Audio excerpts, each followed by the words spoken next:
Hello, hi, very good evening, all my student. This is Sangeeta and welcome to Ganga TGT PGT home science. आप सबका Ganga TGT PGT home science में बहुत बहुत स्वागत है। तो आज हमारा ये पेपर है 2005 वाला, जो फर्स्ट पार्ट हम पहले दे चुके हैं और ये हमारा सेकंड पार्ट है 2005 का ही PGT का पेपर है। ये आप लोग देख सकते हैं 2005 गृह विज्ञान यानी प्रवक्ता चयन परीक्षा। तो इसके जो यानी 62 जो क्वेश्चन है वो उस वीडियो में हो चुके हैं, उससे आगे के क्वेश्चन है वो इस वीडियो में कराएंगे।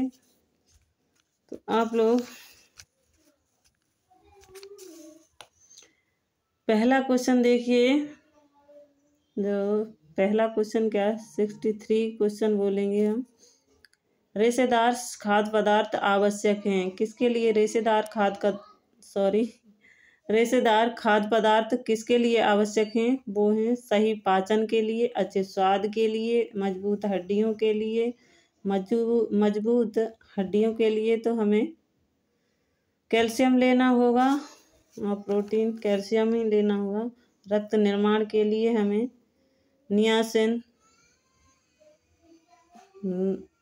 रक्त निर्माण के लिए हमें लोहा लेना होगा। तो इसका राइट आंसर होगा पाचन के लिए। पाचन के लिए हमारे रेशेदार पदार्थ हैं वो सहायक होते हैं। अगला क्वेश्चन है क्वेश्चन नंबर 64। निम्नलिखित में से कोलेस्ट्रॉल का सर्वाधिक घनिष्ठ संबंध किससे है? तो कोलेस्ट्रॉल का सर्वाधिक घनिष्ठ संबंध है हमारा किससे? वसा से। प्रोटीन हमारे तंतुओं की टूट फूट की मरम्मत करती है। दूध हमें कैल्शियम का स्रोत है और इसे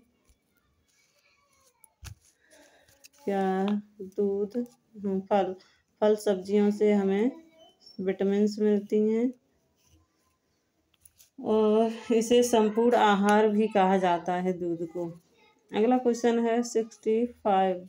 काली चाय से हरी चाय बेहतर होती है क्योंकि इसमें अधिक एंटीऑक्सीडेंट पाए जाते हैं, वह हल्के होते हैं, उसमें क्लोरोफिल पाया जाता है, वह देखने में सुंदर होती हैं। तो एंटीऑक्सीडेंट आप सब लोग जानते हैं।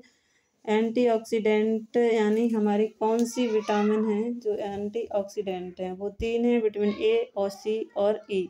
ये 3 हमारी एंटीऑक्सीडेंट विटामिन है। वो इसमें एंटीऑक्सीडेंट काली चाय के बजाय हरी चाय में पाए जाते हैं, इसलिए हमारे यानी स्वास्थ्य के लिए बेहतर होती है। अगला क्वेश्चन है 66। दूध किस पौष्टिक तत्व का अच्छा स्रोत है? तो विटामिन सी, ये तो होगा नहीं, इसमें आंवला होगा विटामिन सी के लिए। और कैल्शियम, हाँ कैल्शियम है हमारे दूध का पौष्टिक तत्व का अच्छा स्रोत कैल्शियम माना जाएगा। इसका राइट आंसर होगा दूसरा। लोहा हमारे यानी आयरन यानी के खून को बढ़ाने में सहायक होगा, ब्लड बढ़ाने में, और जिंक भी इसी में काम करता है।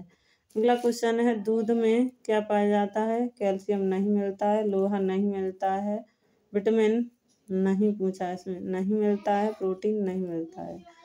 तो विटामिन बी भी मिलता है, कैल्शियम भी मिलता है, प्रोटीन भी मिलता है, और जो लोहा है वो इसमें नहीं होता है, ये एब्सेंट होता है लोहा दूध में। 68 हार्मोन्स निकलते हैं। हार्मोन्स कहाँ से निकलते हैं? वाहिनी हीन ग्रंथि से, सिलेवरी ग्रंथि से, यकृत से, पेट से। तो जो हार्मोन होते हैं वो निकलते हैं किससे? वाहिनीहीन ग्रंथि से। और जो एंजाइम होते हैं वो नलिका युक्त ग्रंथि से निकलते हैं। हार्मोन निकलते हैं नलिका रहित ग्रंथि से। और ये हार्मोन वसा में घुलनशील होते हैं और जो एंजाइम होते हैं वो वसा में अघुलनशील होते हैं, पानी में वो जल में घुलनशील होते हैं, और ये हार्मोन है वो जल में अघुलनशील होते हैं। सिलेवरी ग्रंथि, ये सिलेवरी ग्रंथियों से हमारी जो सिलाइवा है वो निकलती है। यकृत से हमें पित्तरस बनाती है यकृत, और जो भी हमें जमा करना है, शरीर में कुछ भी खाया है जो अतिरिक्त है वो जमा करने का कार्य भी यकृत करती है। पेट हमारा जो आमाशय है, वहाँ से हमारे किसका पाचन होता है, वहाँ से हम प्रोटीन का पाचन वहाँ से शुरू होता है, पेट से। कौन सा एंजाइम करता है, वो है पेप्सिन। अगला क्वेश्चन है 69। शरीर में पानी की कमी का कारण होता है। शरीर का पानी तथा लवण निकल जाना, डर, इल्कलिनिटी, आहार की गड़बड़ी, आहारिक गड़बड़ी। तो इसका राइट आंसर होगा ए, यानी शरीर का पानी लवण निकल जाना। अगला क्वेश्चन है 70। फेफड़े द्वारा बाहर फेंकी गई गैस कौन सी है? ये आप लोग सब जानते होंगे। जो फेफड़े द्वारा अंदर ली जाने वाली गैस है वो ऑक्सीजन है, और बाहर फेंकी जाने वाली कार्बन डाइऑक्साइड है। तो इसका राइट आंसर होगा यानी तो कार्बन डाइऑक्साइड। अगला क्वेश्चन है 71। ज्वर के प्रभाव से श्वसन दर क्या होता है? घटती है, बढ़ती है, कोई प्रभाव नहीं पड़ता, धीरे धीरे घटती है। तो ये ज्वर का जब प्रभाव पड़ता है तो श्वसन दर बढ़ती है। ऑक्सीजन की कमी होने लगती है तो ऑक्सीजन की पूर्ति के लिए श्वसन दर बढ़ जाती है। अगला क्वेश्चन है क्वेश्चन नंबर 72। कोक्लिया सहायता करता है किसमें? देखने में, स्वाद लेने में, सुनने में, सूंघने में। तो कोक्लिया हमारी सुनने में सहायता करता है, देखने में तो हमारी आंखें, स्वाद लेने में जीभ, सूंघने में हमारी नाक सहायता करती है। अगला क्वेश्चन है श्वेत रक्त कण का कार्य है। श्वेत रक्त कण का कार्य क्या है? तो ऑक्सीजन का परिवहन, ये नहीं, हीमोग्लोबिन करता है ऑक्सीजन का परिवहन। रक्त के जमाने में सहायक हमारी प्लेटलेट्स होती हैं, विटामिन के होती है, और फाइब्रोनोजिन होते हैं। ये सब रक्त को जमाने में सहायक होते हैं। रोग रोधक क्षमता प्रदान करना, ये इसका कार्य है, रोग रोधक क्षमता प्रदान करना। जो इसका राइट आंसर है थर्ड है, रोग रोधक क्षमता प्रदान करना। भोजन संग्रहण में सहायक करना, भोजन संग्रहण में भी सहायक नहीं होता है। इसका राइट आंसर होगा 3, यानी तीसरा, रोग रोधक क्षमता प्रदान करना। अगला है टेस्टोस्टेरोन हार्मोन उत्पन्न करता है। टेस्टोस्टेरोन किस में पाया जाता है, पुरुष या महिला में? तो ये पुरुषों में पाया जाता है। तो अंडाशय में, शुक्राशय में, अग्नाशय में, बड़ी आंत में। बड़ी आंत और अग्नाशय ये सब पाचन तंत्र के भाग हैं। ये महिला अंग है। अंडाशय जो शुक्राशय है वो एक पुरुष अंग है। इसमें ही हमारे टेस्टोस्टेरोन हार्मोन उत्पन्न होते हैं। तो हमारा राइट आंसर हो जाएगा ए। अगला क्वेश्चन है 75। आवश्यक आवश्यकताओं के अंतर्गत आते हैं शिक्षा, मनोरंजन, भोजन। ये नहीं, ये सेकेंडरी आवश्यकता है। भोजन, हवा, पानी, भोजन, आश्रय, कपड़े, ये हमारे आवश्यक आवश्यकताओं में आते हैं। भोजन और आश्रय, कपड़े, ये आवश्यक आवश्यकता है, यानी इसका थर्ड सही हो जाएगा। अगला क्वेश्चन है क्वेश्चन नंबर 76। जल की स्थायी कठोरता दूर करने की विधि है। तो सोडियम कार्बोनेट मिलाकर, चूना मिलाकर, उबालकर, छानकर। तो जल की स्थायी कठोरता दूर करने की विधि क्या है? वो उबाल कर ही हुआ। Sodium carbonate 76।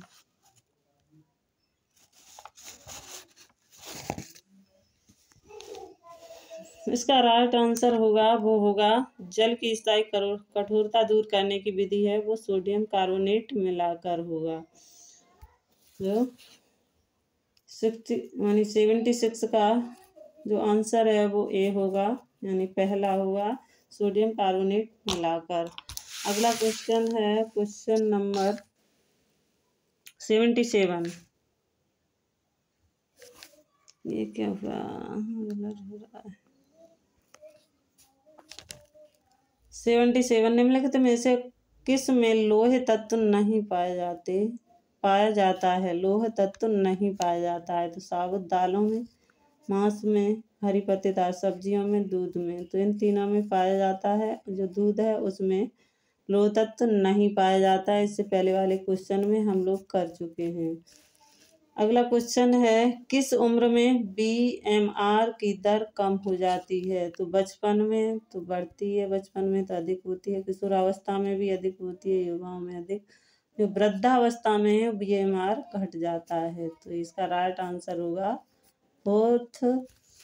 अगला क्वेश्चन है 79 निम्नलिखित में से कौन सा भोज्य पदार्थ विटामिन सी का अच्छा स्रोत है, यानी विटामिन सी का अच्छा स्रोत कौन सा है। तो ए फल हमारे विटामिन सी के अच्छे स्रोत हैं। इसका राइट आंसर होगा ए अंडे, ये प्रोटीन के, दूध ये कैल्शियम का, गुड़ ये हमारे किसका है, ये यानी ब्लड, रक्त को बढ़ाने में सहायक होते हैं।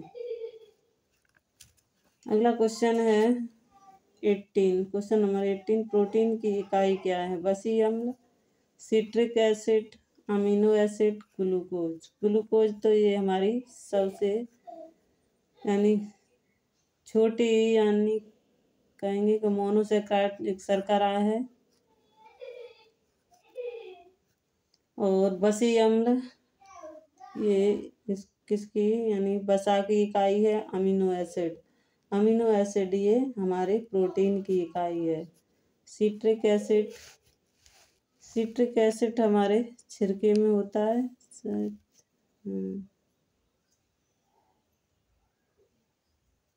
एसिटिक एसिड होता है, कंफ्यूज क्लियर नहीं है मुझे, सॉरी। 81 संतुलित आहार का अर्थ है। संतुलित आहार का क्या अर्थ है, ऐसा आहार जिसमें केवल फल और सब्जियां हों, ऐसा आहार जिसमें सभी पौष्टिक तत्व सम्मिलित हों, ऐसा आहार जिसमें सभी आवश्यक पौष्टिक तत्व सही मात्रा में सम्मिलित हों। यही इसका राइट आंसर होगा, यानी ऐसा आहार जिसमें सभी आवश्यक पौष्टिक तत्व और सही मात्रा में सम्मिलित हों, वही हमारा संतुलित आहार है।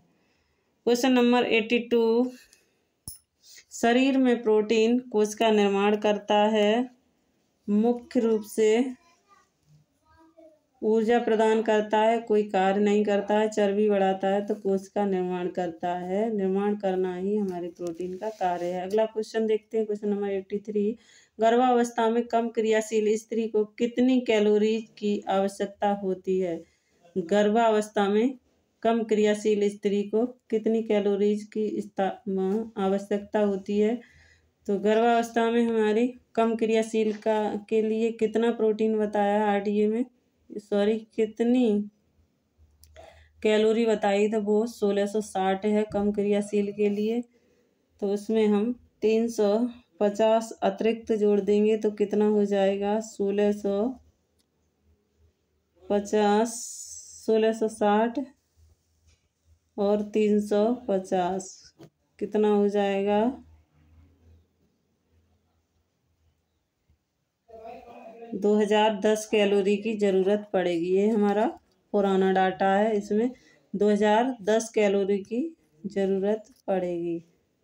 यहाँ पे कर लेंगे 2010, एक बना देते हैं, 2010 कैलोरी की ज़रूरत पड़ेगी। अगला क्वेश्चन है, मांसपेशियों में थकावट किसके अतिरिक्त निर्माण से होती है। तो ADP, हाइड्रोक्लोरिक अम्ल, ये तो हमारे आमाशय से निकलने वाला वो है, एसिड है। लैक्टिक अम्ल, क्रिएटिन, तो इसका राइट आंसर होगा सी, लैक्टिक अम्ल के जमा होने से हमें थकावट होती है। अगला क्वेश्चन है, निम्न में विषाणु जनित रोग हैं। विषाणु जनित रोग कौन सा है, यानी वायरस, कोई विषाणु कहते हैं, एड्स, TB, टेटनस, मलेरिया, बुखार। तो जो इसका पहला आंसर है एड्स। एड्स हमारा विषाणु जनित रोग है। अगला क्वेश्चन है 86, ECG किसकी जानकारी देता है। तो मस्तिष्क, कार्डियक, यकृत, हृदय, फेफड़े। तो ये हमारे हृदय की जानकारी देता है ईसीजी। अगला क्वेश्चन है, एकीकृत बाल विकास योजना किस सन में शुरू हुई? एकीकृत बाल विकास योजना किस सन में शुरू हुई? 1978, 1987, 1957। 1978 में क्या हुआ था? 1978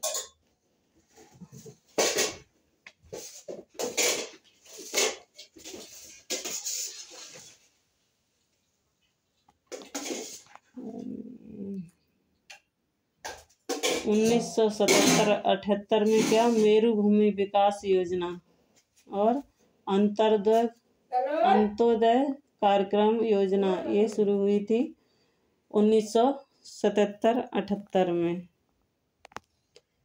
और जो एकीकृत बाल विकास योजना है ये कब शुरू हुई थी? ये हुई थी 1975 में। 1975 इसका राइट आंसर होगा सी, 1975। और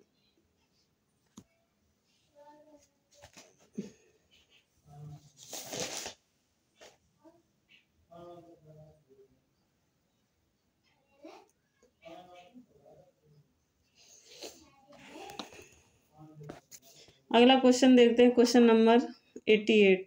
जल प्रदूषण का मुख्य स्रोत क्या है? तो धुआं, औद्योगिक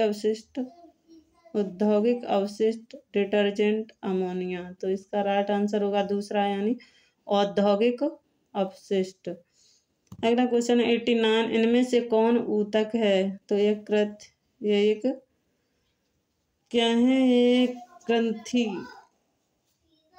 ग्रंथि है, यानी शरीर की सबसे बड़ी ग्रंथि है यकृत। और रक्त, पैंक्रियाज, आहार नली। तो ये आप लोग सब जानते हैं, पैंक्रियाज ये हमारी मिश्रित ग्रंथि है, अंतःस्रावी मिश्रित ग्रंथि है। ये अंतःस्रावी और बहिःस्रावी दोनों ही है, मिश्रित ग्रंथि बोली जाएंगी तभी तो कहेंगे। जो रक्त है हमारा एक ऊतक है। रक्त क्या है? एक ऊतक है। अगला क्वेश्चन देखते हैं, क्वेश्चन नंबर 90। मनुष्य में कितने रक्त समूह पाए जाते हैं? ए बी और ओ। ABCD से तो कोई रक्त समूह है नहीं, डी कोई रक्त समूह पढ़ा ही नहीं, RH फैक्टर ये तो अलग होता है। इसका राइट आंसर होगा AB और ABO। अगला क्वेश्चन देखते हैं, क्वेश्चन नंबर 18।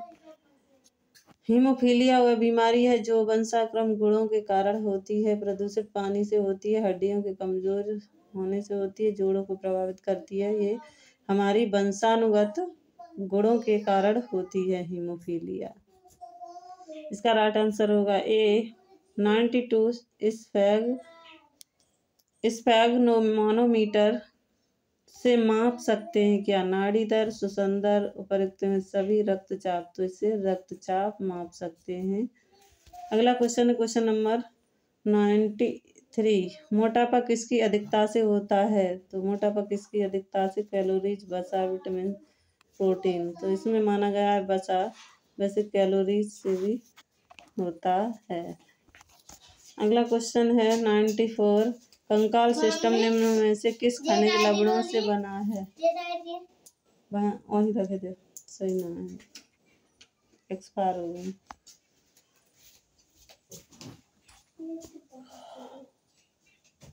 नाइन्टी 94। कंकाल सिस्टम निम्न में से किन खनिज लवणों से बना है? तो कैल्शियम, फास्फोरस, मैग्नीशियम। तो ये बना है कैल्शियम व फास्फोरस।